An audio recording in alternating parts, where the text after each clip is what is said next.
네, 저희를 추천해주신 MOC 두소장님한테 좀 감사하다는 말씀을 먼저 좀 드리고 싶었고, 사실 저희가 처음 왔을 때부터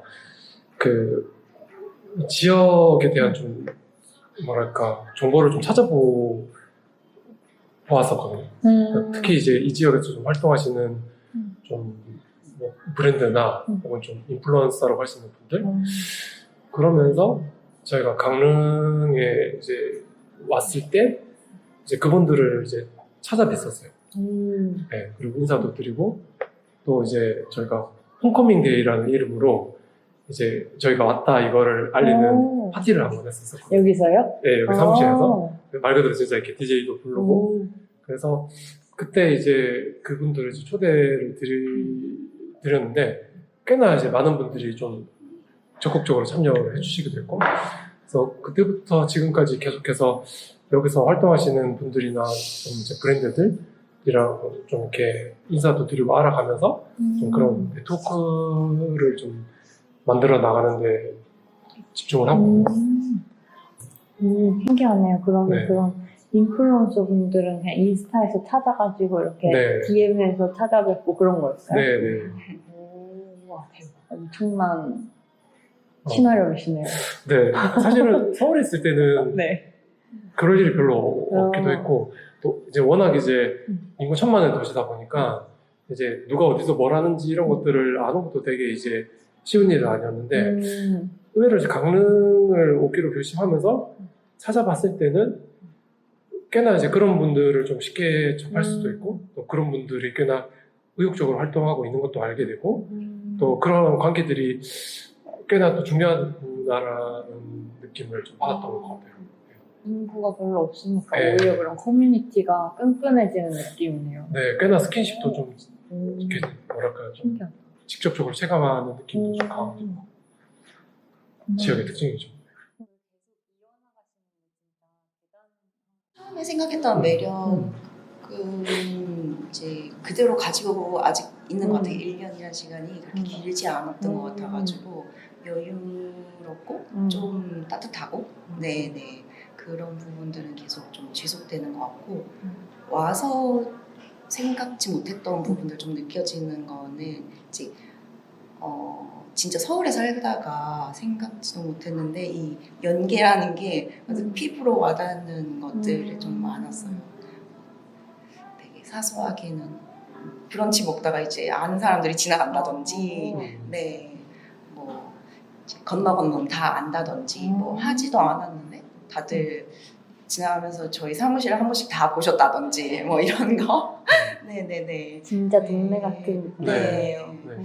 이게 서울에서는 되게 느끼기 힘들었던 그런 밀착 그리고 서울도 관광객들이 많이 오긴 하지만 그걸 사실 피부로 막 저희가 생활하면서 느끼거나 그러지 못하잖아요. 근데 여기는 관광도시라서 그 관광객들이 많이 찾아오고 그리고 그 관광객들이 가지고 오는 활력 같은 게 내 도시에 되게 느껴져서 그런 부분들이 좀 저희는 되게 좋기도 하고 네, 매력적인 부분들.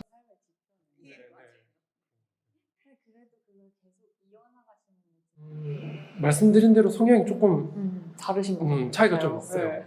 저는 조금 이제 뭔가를 생각해내는 방식이라고 해야 되나? 그런 게 좀 직관적인 편이고, 그리고 뭐랄까 뭐 회사에 관련된 일이라든지 아니면 프로젝트에 관련된 일이라든지 조금 새롭고 좀 뭔가 시도해볼 만한 그런 것들, 시도해보지 않았음으로 인해서 시도해볼 만한 것들, 그런 것들을 좀 이렇게 고민하고 제안을 하는 편이고, 그래서 뭔가 회사의 어떤 방향을 결정하고 그거를 이렇게 화두를 던지는 역할을 제가 좀 하는 편이고, 네. 혜민 소장은 어쨌든 회사라는 게 어쨌든 운영을 생각을 해야 되고 그런 입장에서 그걸 조금 이제 현실적으로 좀 고민을 해준다든지 그런 역할을 좀 맡아주고 있죠. 네. 그래서 그런 면에서 좀 균형이 있지 않나 생각합니다.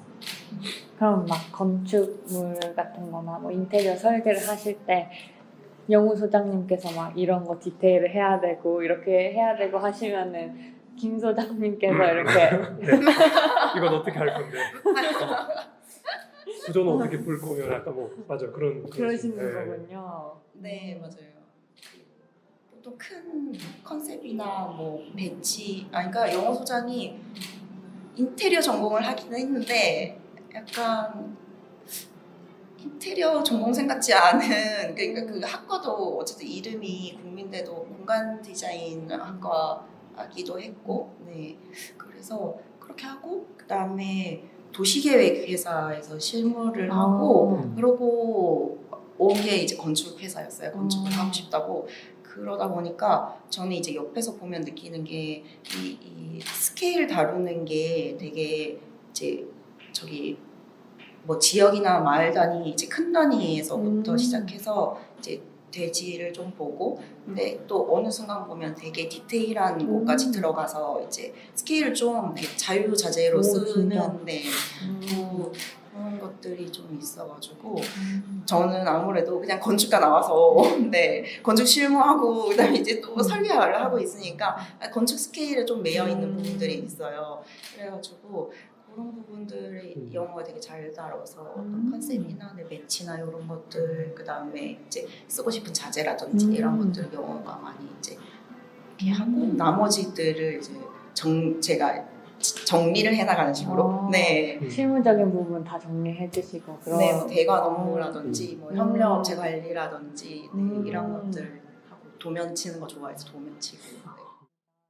뭘로 지워낼 수도 있겠지만 그런 것 같아. 이제 다른 도시도 마찬가지겠지만 그 기존에 이렇게 무슨 단길이라는 어떤 방식으로 지역을 개발한다든지 혹은 그런 방식이 아니더라도 어떤 지역에 대한 어떤 관리나 개발 계획에 대한 정책을 수립을 할 때 보통 이제 관에서 이제 탑다운 방식으로 계획을 네네. 세우잖아요. 근데 이제 제도적인 한계이기도 하지만 이제 그런 방식을 택하는 전제는 이제 주민분들이 어떤 본인들의 의견을 되게 구체적이고 체계적인 어떤 형식이나 그런 방식으로 그 의견을 전달을 못한다는 전제가 있다고 생각을 하거든요.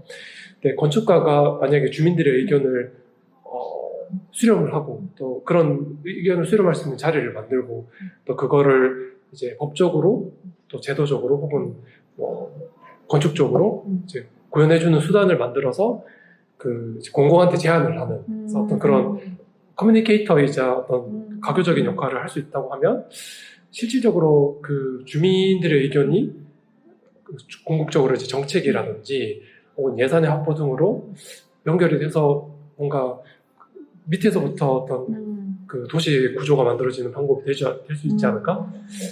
어떤 그런 가정을 좀 세우고 있는 것 같아요. 그리고 또 그런 제도권 안에서든 혹은 제도 밖에서든 공공건축가라는 표현이 좀 식상하긴 하지만 네.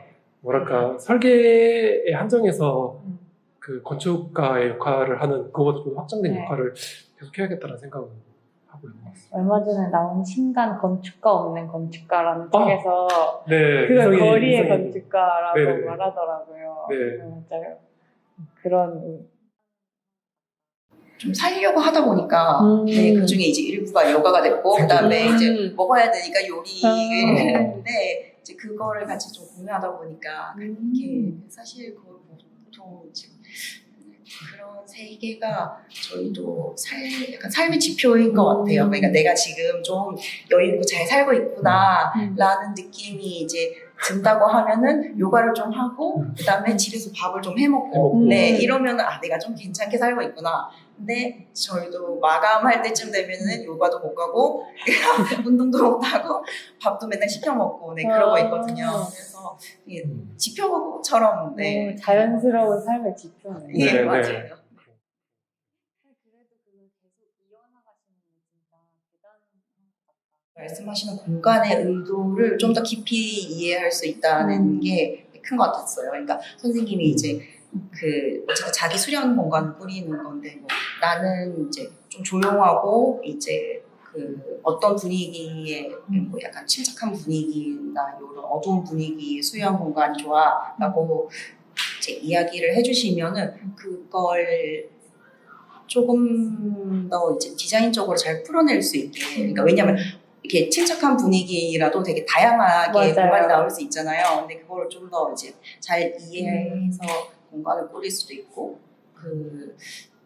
뭐 좀 디테일하게는 그때그때 필요한 공간들을 이제 말씀을 안 하셔도 넣을 수도 있고, 뭐 아스텐가 같은 경우에는 이제 그 마이솔이라는 수련 방식에서 이제 피니싱 시퀀스를 이제 따로 하게 되는데, 그런 것들 이제 공간을 따로 가변적으로 마련한다든지, 네. 이런 것들, 네. 편하게 이제 할 수 있었던 게 좀 장점이지 않았나? 네.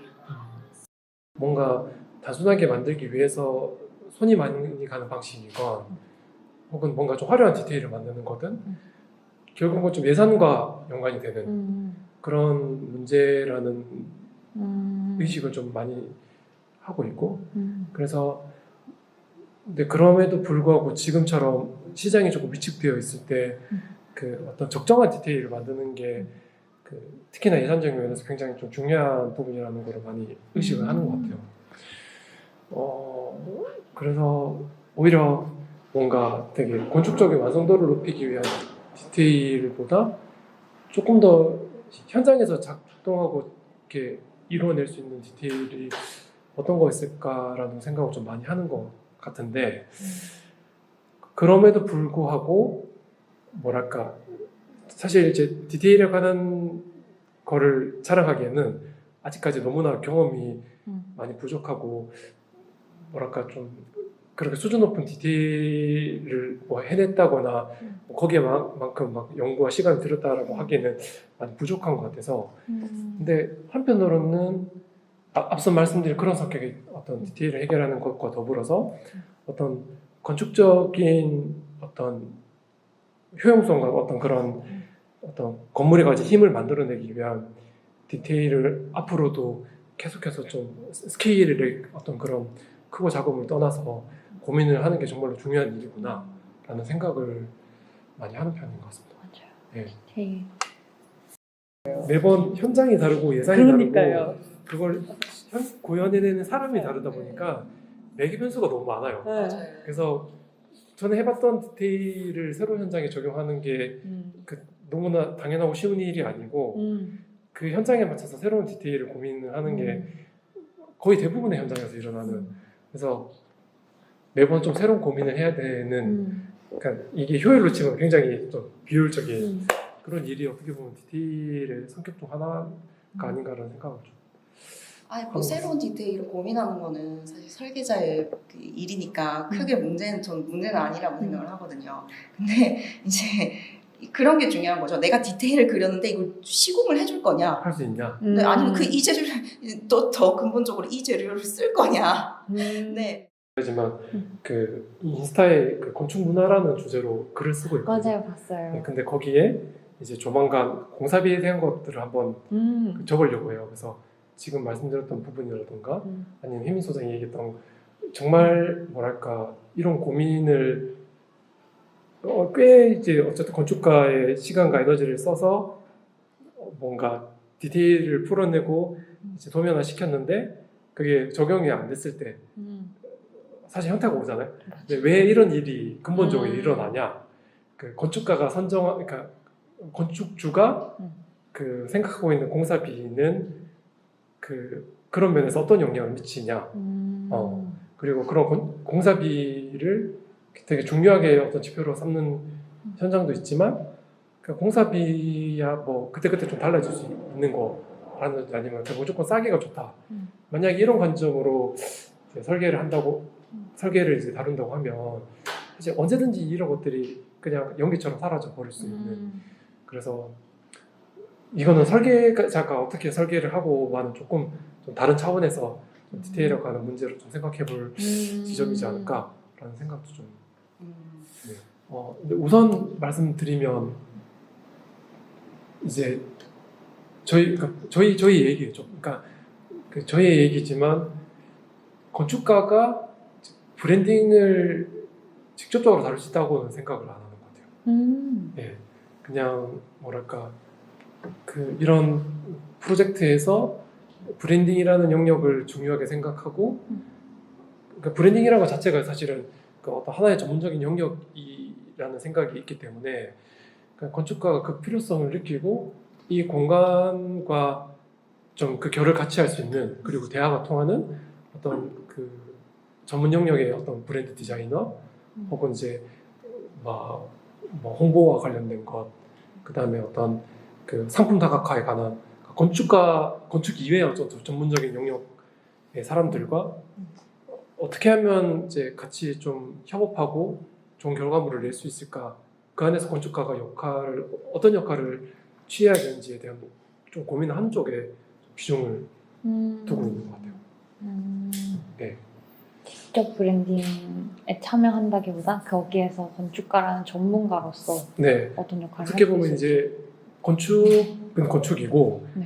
이제 건축 외적인 어떤 공간의 영역인 뭐 조경에 대한 디자인이라든지 어떤 브랜딩에 관한 거라든지 어떤 상품의 전략을 수립하는 거라든지 그런 것들을 같이 할 수 있는 사람들을 이제 포섭을 하는 거죠. 그게 당연히 어떤 건축주가 그것을 필요로 해야 되고 또 그만큼의 시간과 예산이 확보가 됐을 때 가능한 얘기겠지만요. 어쨌든 그런 것들이 요구되는 프로젝트가 있을 때 그런 것들을 적절히 이제 이렇게 취합하고 어떤 공간에 좀 담아낼 수 있는 어떤 그런 어떤 마스터 플래너로서의 역할을 건축가가 좀 해야 되지 않겠나 생각을 했던 것 같습니다. 그리고 이제 스테이가 어떻게 보면 건축가가 그런 역할을 하는 적어도 이제 최근의 어떤 시장의 분위기를 봤을 때 스테이가 대표적인 그런 브랜드 그런 어떤 성향의 프로젝트이잖아요. 근데 뭔가 뭐랄까 차별화라고 할 수 있을지 모르겠지만 그런 생각은 있었던 것 같아요. 이제 스테이가 이제 코로나를 기점으로 이렇게 막 생겨나고 폭발적으로 성장을 해왔잖아요. 근데 그게 거의 이제 5년이 좀 넘어가고 있지만 뭐랄까 제 관점에서는 여전히 1세대 스테이의 어떤 그런 네. 유형이 지금까지도 네. 좀 변함없이 좀 이어져 오고 있다는 느낌? 그러니까 여전히 스테이 1세대의 어떤 유형이 계속해서 좀 반복되고 있다는 느낌이 있는 것 같아요.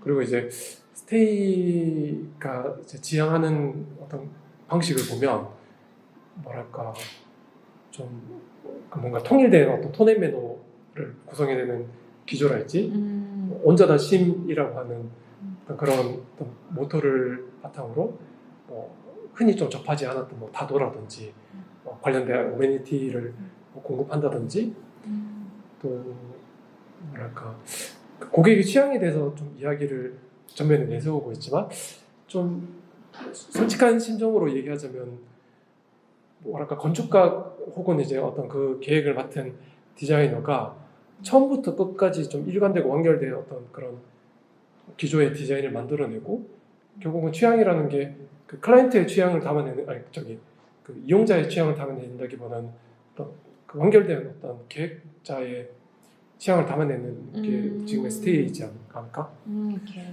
네. 그래서 저희는 좀 자연스럽게 그 다음을 좀 생각을 해보게 되는 거죠. 그러면 그 다음의 스테이는 뭐가 되어야 될까? 어떤 스테이들이 시장에서 필요로 할까를 생각을 해보면 이제 그런 거죠. 분명히 뭐랄까 일상의 공간은 아니잖아요. 그러니까 그렇지만 뭔가 새로운 공간에 와서 어떤 새로운 공간의 감각을 느끼면서 자연스럽게 나의 일상과 어떤 그 안에 담긴 나의 어떤 생활 방식을 좀 이어가 나갈 수 있는 공간이면 좋지 않을까. 스테이크가 어떤 그런 어떤 공간적인 요구를 하고 있는 수요층을 좀 충족시켜 줄 수 있지 않을까.